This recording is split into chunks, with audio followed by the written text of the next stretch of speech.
Hello viewers, welcome back to our channel Jolly Genz. இன்னைக்கு நம்ம சேனல்ல எல்லாருக்குமே ரொம்ப பிடிச்ச ரவா கேசரி ரெசிபி எப்படி செய்யறதுங்க பார்க்க போறோம். சோ பொதுவா நம்ம கேசரியை சர்க்கரையில தான் செய்வோம். சோ வெல்லம் யூஸ் பண்ணி எப்படி ஹெல்தியா செய்யறது அப்படிங்கறது தான் இந்த வீடியோல நம்ம பார்க்க போறோம். போல நிறைய ரெசிபிஸ் நம்ம சேனல்ல ஏற்கனவே இருக்கு. சோ அதோட லிங்க்ஸ் எல்லாம் நாங்க கீழே டிஸ்கிரிப்ஷன்ல கொடுக்குறோம். கண்டிப்பா நீங்க ட்ரை பண்ணி பார்த்துட்டு எப்படி இருந்ததுன்னு எங்களோட கமெண்ட்ஸ்ல ஷேர் பண்ணுங்க. அண்ட் நீங்க இன்னும் நம்ம சேனலுக்கு சப்ஸ்கிரைப் பண்ணலனா ப்ளீஸ் சப்ஸ்கிரைப் பண்ணிக்கோங்க. அண்ட் கூடவே இருக்க பெல் ஐக்கன்ல இருக்க ஆல்ங்கிற ஆப்ஷனை கிளிக் பண்ணிக்கோங்க. சோ தட் ஃபியூச்சர்ல எப்போ வீடியோஸ் போட்டாலும் அது உங்களுக்கு நோட்டிஃபிகேஷனா வரும். சோ இப்போ வாங்க ரெசிபி எப்படி செய்யறதுன்னு பார்த்துடலாம். ஃபர்ஸ்ட் நம்ம வெல்லத்தை கரைச்சி எடுத்துக்கலாம். அதுக்கு நான் இன்னைக்கு ஒரு பேன்ல 2 கப் அளவு நல்லா இடிச்சு வெல்லம் சேர்த்துருக்கேன்.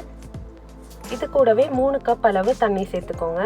ஸோ 2 கப் அளவு வெல்லத்துக்கு 3 கப் அளவு தண்ணி சேர்த்துக்கலாம். இதை நல்லா மிக்ஸ் பண்ணி விட்டு இது கரையட்டும். ஸோ இது கரையிற நேரத்தில் நம்ம இன்னொரு பேன்ல 2 டேபிள் ஸ்பூன் அளவு நெய் சேர்த்துட்டு முந்திரியை வறுத்து எடுத்துக்கலாம். ஸோ முந்திரி நல்லா வறுபட்ட உடனே அதே பேனில் நம்ம 1 கப் அளவு ரவை சேர்த்து வறுத்து எடுத்துக்கலாம். ஸோ 1 கப் ரவைக்கு 2 கப் வெல்லம், 3 கப் அளவு தண்ணி. ஸோ ரொம்பவே சிம்பிளான இன்க்ரீடியன்ஸ் தாங்க இந்த ரெசிபிக்கு. ஸோ மீடியம் ஃப்ளேமில் வச்சு நல்லா வாசம் வர வரைக்கும் வறுத்து எடுத்துக்கலாம். ஸோ இங்கே நம்மளோட வெல்லமும் நல்லா கொதிச்சிருச்சு.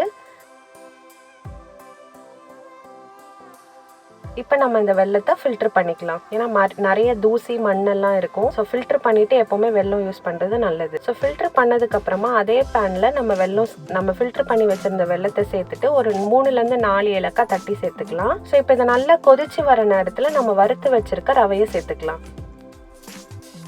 இது எல்லாத்தையும் நல்லா மிக்ஸ் பண்ணி விட்டுட்டு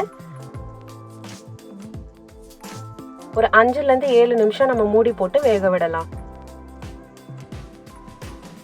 ஸோ ரவையெல்லாம் நல்லா வெந்ததுக்கப்புறமா தண்ணியெல்லாம் நல்லா வடிஞ்சிருச்சு. இப்போ ஒரு 4லேருந்து 5 டேபிள் ஸ்பூன் அளவு நெய் சேர்த்து நல்லா கலந்து விட்டுக்கலாம். அவ்வளோதாங்க, ரொம்பவே சிம்பிளான இன்க்ரீடியன்ஸ் யூஸ் பண்ணி நம்ம ஹெல்த்தியான ரவா கேசரி ரெடி. ஸோ இதே மாதிரி நிறைய இன்ட்ரெஸ்டிங் அண்ட் யூஸ்ஃபுல்லான வீடியோஸ் நம்ம சேனலில் வந்துட்டே இருக்கு. இந்த வீடியோ உங்களுக்கு பிடிச்சதுன்னா மறக்காமல் உங்கள் ஃப்ரெண்ட்ஸோட ஷேர் பண்ணுங்கள்.